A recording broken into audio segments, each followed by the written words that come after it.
Bonjour, nous voici aujourd'hui en Maine-et-Loire et plus précisément à Saint-Paul-du-Bois sur une scène de théâtre. Alors comment, pourquoi partons vite rencontrer Peter pour en apprendre davantage.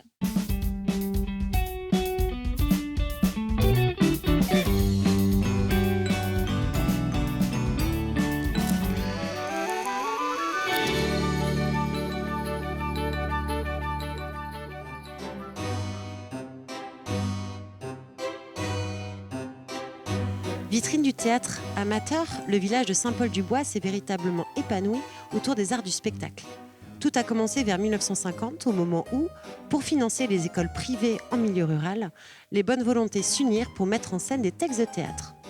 Profitant de ce mouvement national, dès 1954, l'association d'éducation populaire, plus communément appelée AEP, est créée à Saint-Paul-du-Bois.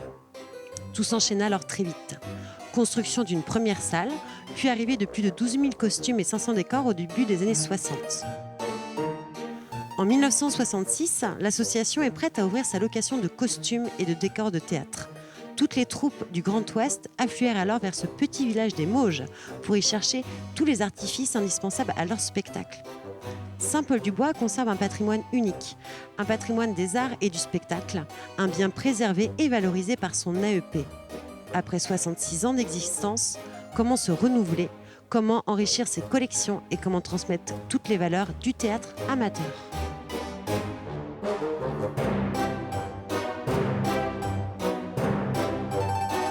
Peter, merci de nous recevoir à Saint-Paul-du-Bois. Avec plaisir. Alors nous voici donc dans l'atelier de couture. Oui. Comment s'organisent aujourd'hui les espaces de l'AEP ? Alors, les espaces de l'AEP se sont développés au fur et à mesure du temps. Donc, on est pratiquement dans le bâtiment historique qui est en fait le second bâtiment qui a été construit après l'espace théâtral. Parce que le tout début commence avec le théâtre là-bas. Le second espace en construction a été celui-ci, donc l'atelier de confection, d'entretien, de réparation. Et puis, tout doucement, ensuite, se sont construites les salles de stockage des costumes, des différents costumes. Donc, on va désigner à peu près 3 grands espaces. Celui de la pratique du théâtre, celui-ci de l'entretien, de la confection et de la réception des clients. Et puis là-bas, le stock de costumes. Est-ce que vous arrivez un petit peu à estimer la superficie de tout ? Ah, c'est une excellente question. J'aurais pu aller fouiller dans les documents pour essayer de vous la trouver. Je sais que c'est immense. Non, pas du tout. Je pense qu'au sol, on doit couvrir des mètres et des mètres et des mètres carrés, sans doute en centaines. Et évidemment, je pense même qu'on doit peut-être couvrir 1 hectare en fait au total. Merci. Est-ce qu'on peut gagner l'espace de stockage ? Oh, bien entendu, puisque c'est là-bas que se cache le trésor. Donc on va aller les voir tout de Je vous suite. suis.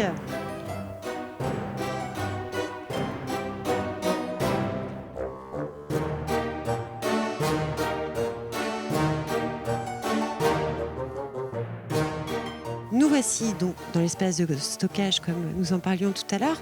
Comment s'est passée cette arrivée massive de costumes à Saint-Paul-du-Bois dans les années 60 ? Alors, il s'agit en fait au départ d'une opportunité de rachat, puisqu'il existait un très grand loueur de costumes dans l'Ouest, la maison Faucheux, et quand ses portes ferment à cause d'un manque d'activité de l'apparition de la télévision dans les années 60, eh bien, Monsieur Faucheux va se séparer d'une très grande partie de sa collection de costumes, et il va proposer à l'abbé Moreau, fondateur de notre association, à l'époque, de lui racheter un petit stock de 12 500 costumes. Et quelle belle opportunité que de racheter ce fonds de costumes. Donc tout est arrivé au bout d'1 an de transfert, puisqu'on a également ramené les malles, on a également ramené les meubles, on a ramené les cintres, on a ramené les boutons. En fait, on a pris tout ce qui restait dans ces bâtiments. Donc ça nous a pris énormément de temps. Donc, nous avons parlé de cet énorme fonds que vous avez eu de chez Faucheux, mais aujourd'hui, comment arrivez-vous à renouveler vos collections ? Alors aujourd'hui, en fait, on a constaté très vite que la durée de vie de costume était parfois un petit peu limitée, surtout si c'est un costume qui sortait très très souvent à la location. Donc il a fallu rapidement se poser la question de pouvoir créer un poste de couturière. Une personne qui pourrait être là à plein temps pour non seulement les réparer, les entretenir, donc ça grâce à des bénévoles, mais également en refaire. En refaire sur des modèles existants, en refaire sur des créations originales, c'est-à-dire complètement sorties de l'imagination de la couturière. Donc il a fallu tout doucement renouveler progressivement ce stock, et on constate même qu'encore au jour d'aujourd'hui, pour pallier à toutes les demandes des clients, on a besoin systématiquement de refaire des costumes en très grand nombre. Alors certaines séries sont beaucoup plus remplies que d'autres maintenant, au niveau des robes 18e par exemple, au niveau des robes femmes, on arrive jusqu'à une bonne centaine de robes femmes, mais par contre pour certaines autres périodes, il faut parfois compenser un petit peu tout ça, d'où l'importance d'avoir une couturière à plein temps ici à l'association. Peter, est-ce que l'AEP de Saint-Paul conserve des trésors ? Alors, On a parfois tendance à dire que l'ensemble du trésor est constitué par tous ces costumes, puisqu'ils ont tous une vie, ils ont tous une aventure, ils ont tous une histoire. Certains comédiens les ont portés, on ne connaît pas tous leur histoire. Maintenant, si on devait vraiment parler de trésor, ou au moins, tout du moins de valeur patrimoniale, on pourrait certainement citer les costumes de poilus, puisque nous, c'est à partir de cette période-là, autour des années 1900-1914, qu'on commence à avoir des costumes authentiques.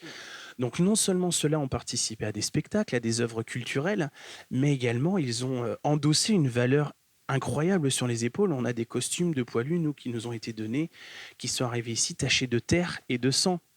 Donc ils portaient sur eux les stigmates du combat, donc ils sont arrivés ici avec une richesse. Donc si on a des trésors, enfin de tout du moins pour ma part, je pense que ceci, au moins ces costumes-là en feraient partie. On le sait, donc en Vendée comme en Maine-et-Loire, bon nombre de troupes amateurs de théâtre donc, se sont développées dans les années 50. Est-ce que les troupes de Vendée ont permis à l'AEP Saint-Paul-du-Bois de se développer? Alors oui, et très tôt. En plus, puisque j'imagine que déjà à l'époque, les clients vendéens, comme ceux de la Chapelle-Achard, de Torigny, faisaient déjà partie des clients de chez Monsieur Faucheux. Et donc, quand ils ont entendu parler de la transaction qui a eu lieu en 1965, et bien, tout doucement, ils se sont rapprochés de nous pour arriver à prendre contact. Et à la limite, on rapprochait même la collection d'eux de manière à ce qu'ils puissent venir se fournir. Donc, en fait, on a très tôt eu des clients de Vendée, et de plus en plus, et de plus en plus. Et au départ, il s'agissait essentiellement de théâtre amateur, naturellement, puis les projets se sont multipliés, donc on a eu de plus en plus de clients. Pour preuve, l'année dernière, dans nos chiffres, notre premier pourvoyeur de location de costumes était le département de la Vendée. Peter, en tout cas, merci pour toutes vos explications. Après 60 ans d'existence, j'ai envie de dire longue vie encore à l'AEP Saint-Paul-du-Bois. J'ai envie de dire, pourvu que TV Vendée revienne dans 60 ans plus tard. Espérons. Alors, on sera peut-être plus là pour le commenter, mais j'ose espérer que la collection sera encore toujours présente et qu'elle aura vécu de nouveaux jours. Espérons, merci. Bonne continuation.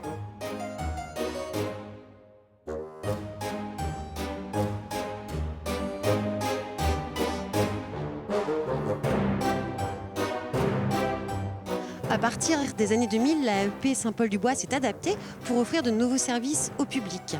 Une bibliothèque théâtrale, des camps enfants, des ateliers pédagogiques.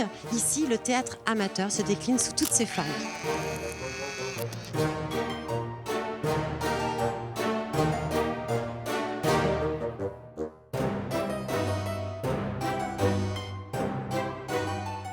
Comme les arts du spectacle sont aujourd'hui reconnus au sein de notre patrimoine culturel, toutes les actions conduites par l'AEP Saint-Paul-du-Bois doivent être soutenues pour que toutes ces jolies valeurs soient transmises aux générations futures. Très bonne journée.